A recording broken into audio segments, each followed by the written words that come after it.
Yo, what's up mga kaidol? Nagbabalik si Banati Doy mga kaidol. At ito mga kaidol, no, kung kilala nyo ba ito si Super DM mga kaidol? Oo, pag ito napansin si Super DM mga kaidol at may patawag to sa Quadcom, kuyos ang itlog nito, no?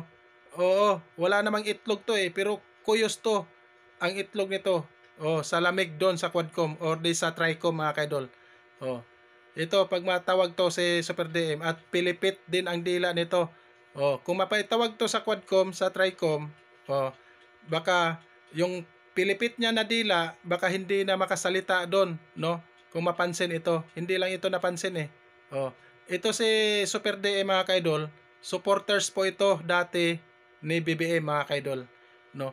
Iwan ko ba kung bakit ganun-ganun na lang ang sinasabi nila. Magaling to mag-vlog mga kaidol si Super DM, no? Pilipit niya na dila, pilipit na dila. Pag mapansin ito, tapos mapatawag to sa Tricom, kuyos ang itlog nito. Wala tong bayag Hanggang ano lang to ngaw-ngaw sa TikTok at sa social media. Hindi pa napansin to. Ok-ok ang itlog nito ni Super DM pag matawag to sa Tricom. Panoorin mga kaidol. Hinahangaan kita, mahal na Pangulo, sapagkat ikaw ay isang sundalo. Ipakita mo na sa oras ng kagipitan, hindi ka nagpapatalo. Hindi yung pinapakita mo na kumakamot ka sa ulo. Huwag kang huminga ng malalim at huwag kang magpahalata na ikaw ay na-stress. Bilang isang sundalo sa paggawa ng paraan, kailangan ikaw ang pinaka-the best. Yan ang tinatawag na resourcefulness kung sa English. Katulad ko, palaging burnout dito sa amin, kaya palagi akong nainis. Tingnan mo naman yung cellphone ko, 5%.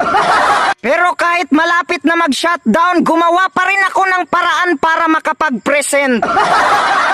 Kasi kapag hindi ako nag-vlog, paano ko lalabanan ang presyo ng bigas na halos tumaas sa 100%? Tingnan mo, nag-charge ako kanina tapos hindi pala nakargahan. Tingnan mo, madilim na, hindi na makita ang aking kapugian. Saka wag kang mag-alala, mahal na Pangulo, kasi hindi mo kami kalaban. Minsan kinakailangan lang namin magsalita ng masasakit para magising ka sa katotohanan.